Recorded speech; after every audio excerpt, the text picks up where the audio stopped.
Welcome to the US Daily Brief channel. While Russia's attacks in Ukraine and its harsh blockade in the Black Sea continued, a new conflict environment began to emerge in the Aegean Sea and the Mediterranean.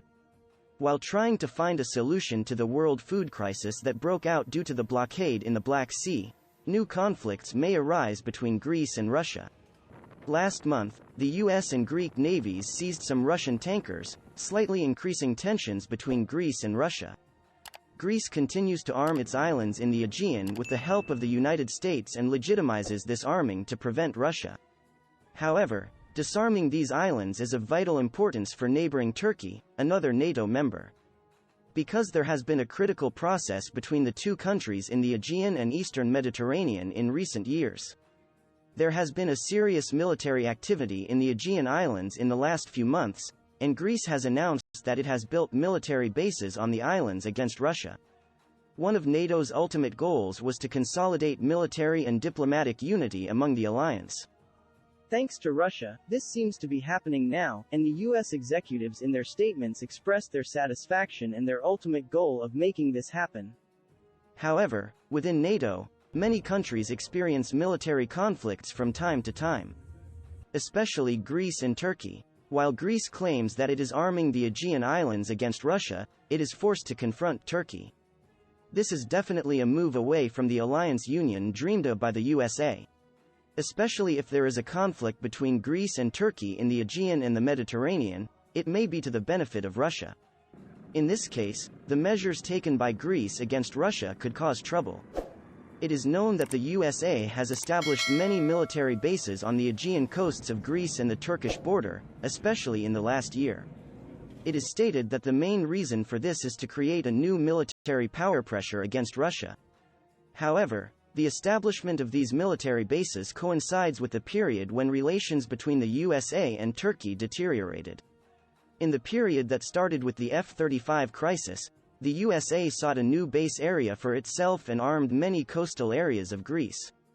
At the same time, Greece enriched its army inventory by making many military investments, such as the Rafale jets it bought from France. However, Turkey expresses its discomfort on this issue at every opportunity. Turkey, which has the second largest army in NATO and is the biggest guarantor of NATO's southern border, has been feeling threatened recently. In a speech delivered by the president of Turkey the other day, he stated that the armament and the establishment of U.S. military bases in Greece is a threat to them rather than to Russia. It would not be right to see him wrong in this regard. Because Aegean and Eastern Mediterranean security is already provided by Turkey. As one of the most critical members of NATO, it prevents the passage of Russian Navy ships to the Black Sea and even prevents Russia from compensating for its losses in the Black Sea. Addressing the disputes between Greece and Turkey in the Aegean Islands here will enable us to better understand the issue. The uninhabited islands in the Aegean Sea, which are connected to Greece, are already enough to occupy Turkey's maritime borders and restrict maritime movements. Greece, on the other hand, seems to intend to imprison Turkey on its shores by increasing the nautical mile limit of these derelict islands to more than 3 miles. Western states have been supporting Greece in this regard for a very long time. If we consider the issue more broadly, in fact, the main reason for the sanctions imposed on Turkey by the US was Turkey's purchase of S-400 air defense systems from Russia. It was stated that it was unacceptable for a NATO ally to add Russian weapons to its inventory. However, the S-300 air defense systems, which had been in Greece's inventory for a long time, were also purchased from Russia, and the relations between Greece and Russia were progressing very closely until the invasion of Ukraine. For this reason, Turkey seems right to question the meaninglessness of the sanctions imposed on it. At the same time, Turkey's positive impact on Ukraine and NATO in the Ukraine war is a visible fact. While changing the course of the war with Bayraktar TB2s supplied to Ukraine, it has also hosted negotiations between Ukraine and Russia since the beginning of the war. In the recent grain crisis that the world has fallen into, Turkey is the country that has made the most effort to solve the problem by taking big steps. Even though its ties with NATO go back much further, there has been a negative atmosphere against Turkey since Turkey has recently stated that it will not accept the entry of Sweden and Finland into NATO.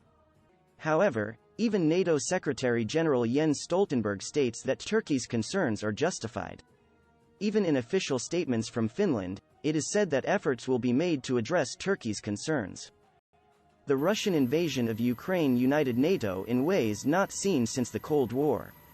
While the current problem facing NATO and Turkey is Sweden and Finland's entry into the NATO alliance, Europe's reluctance to accept Turkey into the European Union is unilateral, detailing Greece's exclusive economic zone that forms the Aegean region. Problems have grown with the Seville map, and initiatives are trying to distract Turkey from its share of enormous wealth in the eastern Mediterranean. However, as we just mentioned, Turkey has the second largest army in the NATO alliance and protects NATO's southern borders. Turkey officially joined NATO in February 1952.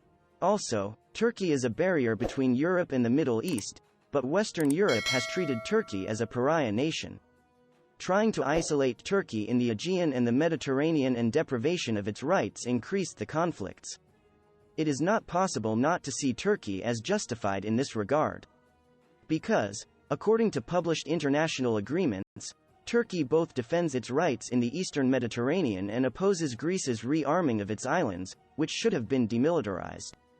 But when Turkey sent a research vessel to the eastern Mediterranean, France and Italy sent naval vessels and aircraft to support Greece's position in the Aegean Sea, forcing Turkey to abandon its attempts to develop the rich natural gas fields it believed to be rightful. The underlying reason for Greece's claiming that the Aegean Sea is within its exclusive economic zone, EEZ, is the Seville map. The 2003 map of Seville, funded by the European Union, gave Greece total mineral rights and denies Turkey's right to exploit the mineral wealth of the eastern Mediterranean. However, when we carefully examine the statements made when this issue was brought to international law, it is seen that Greece wants what is not right and usurped Turkey's right.